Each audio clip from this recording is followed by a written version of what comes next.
In order for our bodies to function, we need to supply them with a variety of nutrients we get from our diet. Our bodies cannot use the food as it is when it enters our digestive system.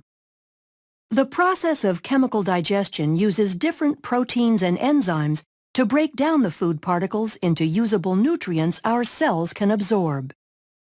And where are the instructions to manufacture these and all the different types of proteins we need to stay alive?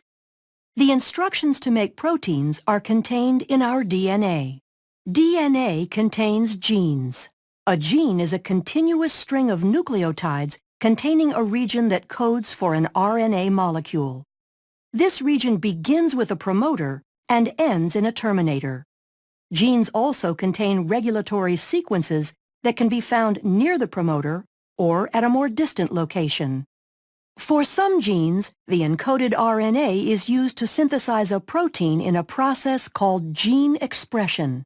For these genes, expression can be divided into two processes: transcription and translation. In eukaryotic cells, transcription occurs in the nucleus, where DNA is used as a template to make messenger RNA. Then in translation, which occurs in the cytoplasm of the cell, the information contained in the messenger RNA is used to make a polypeptide. During transcription, the DNA in the gene is used as a template to make a messenger RNA strand with the help of the enzyme RNA polymerase. This process occurs in 3 stages: initiation, elongation, and termination. During initiation, the promoter region of the gene functions as a recognition site for RNA polymerase to bind. This is where the majority of gene expression is controlled, by either permitting or blocking access to this site by the RNA polymerase. Binding causes the DNA double helix to unwind and open. Then during elongation, the RNA polymerase slides along the template DNA strand. As the complementary bases pair up, the RNA polymerase links nucleotides to the 3' end of the growing RNA molecule. Once the RNA polymerase reaches the terminator portion of the gene, the messenger RNA transcript is complete, and the RNA polymerase, the DNA strand, and the messenger RNA transcript dissociate from each other.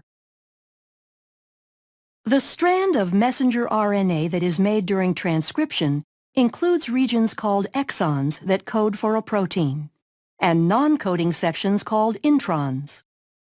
In order for the messenger RNA to be used in translation, the non-coding introns need to be removed, and modifications such as a 5' cap and a 3' poly A tail are added. This process is called intron splicing and is performed by a complex made up of proteins and RNA called a spliceosome.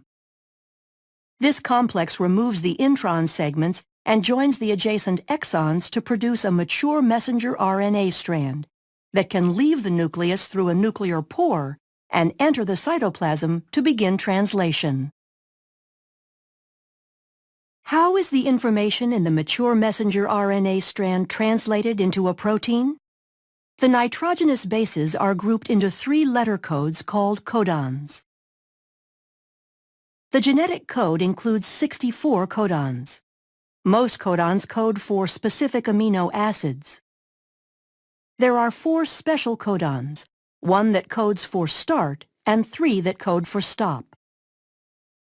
Translation begins with the messenger RNA strand binding to the small ribosomal subunit upstream of the start codon. Each amino acid is brought to the ribosome by a specific transfer RNA molecule. The type of amino acid is determined by the anticodon sequence of the transfer RNA. Complementary base pairing occurs between the codon of the messenger RNA and the anticodon of the transfer RNA.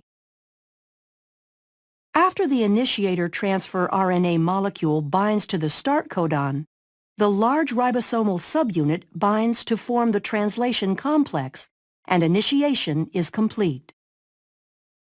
In the large ribosomal subunit, there are three distinct regions called the E, P, and A sites.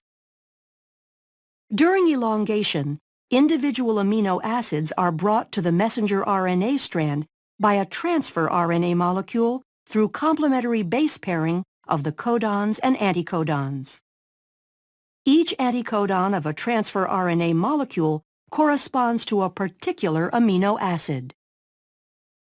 A charged transfer RNA molecule binds to the A site, and a peptide bond forms between its amino acid and the one attached to the transfer RNA molecule at the P site.